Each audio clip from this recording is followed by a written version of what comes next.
These 20 iOS productivity tips are going to save you seconds at first, but in the long run, it's going to save you hours or even days. The first tip is the hidden cursor in the keyboard of iOS. Press and hold the spacebar, and as you can see, you're going to be able to move the cursor around to do edits.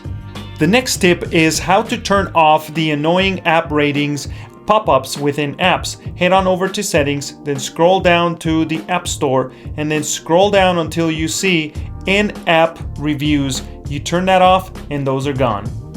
Tip number 3 for iOS 17 is if you long press on this back button, it'll show you the different menus that you've navigated through. Just press and hold it, and that way you can go back to wherever menu you came from.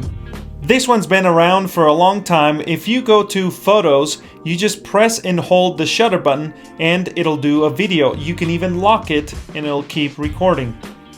For setting up timers quicker than finding the app itself, just scroll down on your control center or up if you have an older iPhone with no Face ID.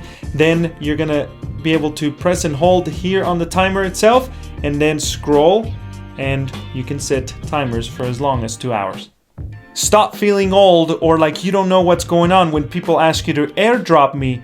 AirDrop, just open Control Center and then head on over to AirDrop icon on the bottom left after you press and hold that menu that I just showed you. Then press and hold AirDrop and you can do your contacts only or anyone for 10 minutes or completely turn it off. When you want to apply the same color grading to a picture, you just go to Edit, and of course we're going to do Auto for this one. Once you have your Auto, you save it and then press the little circle with 3 bubbles in it, and you're going to be able to copy those edits. And then mass select these 3, and then the little icon right here again, the same circle with 3 bubbles, and there it is. Paste the edits and it'll apply those settings to those images. Many of you will know this, but if you tap at the very top, and you got to be careful by not touching your dynamic island, but if nothing's there, don't worry, just tap the top and it'll scroll you all the way to the top of whatever page is that you are on. You can enable caps lock by double pressing this arrow, which is the caps arrow. Another great feature of iOS is share Wi-Fi password with people on your contacts. Save them in your contacts if they have an iPhone, and if you have one and you're connected to your network or your Wi-Fi network and they're not, when they try to connect by going to settings, then the Wi-Fi network, and trying to join it, once they get asked for the password, you're going to be close to them and it's going to give you the prompt to send them the password, and you don't need to even tell them the password, and they will receive it and you all be happy with Wi-Fi together. This one's been a huge life-saving to keeping work-life balance for me. If you use focus modes, right here I have my personal one for only personal things like family and friends, and then my work-related one, which is my actual 2 jobs that I currently have, and then of course content creation, which is my content creation side hustle that I currently have. Each one will allow different people and apps to notify me, and it will change your home screen depending on your focus.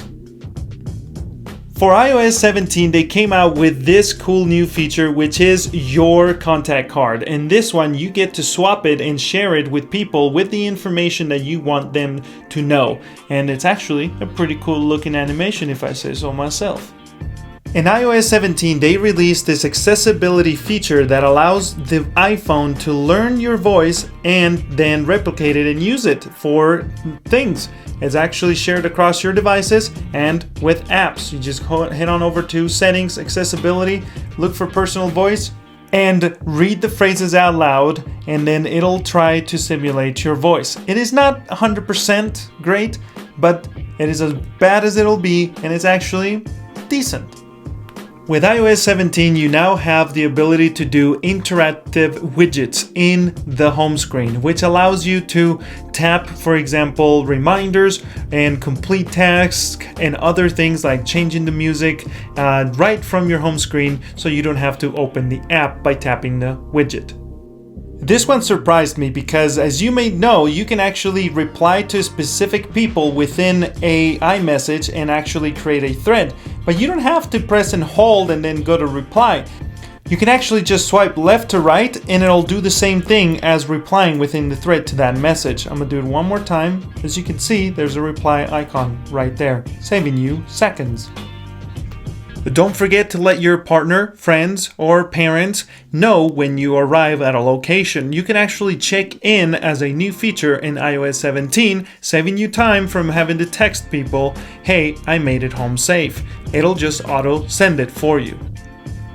This is probably the most powerful tool in iOS 17. Siri shortcuts or shortcuts. It allows you to do things like convert files from a certain audio MP3 to M4A or vice versa, convert GIFs to video, video to GIFs. You can do JPEG to PNG and vice versa. You can actually do rounded edges on rectangled images and do it by the hundreds. You can even get ChatGPT to be the one replying to your Siri requests.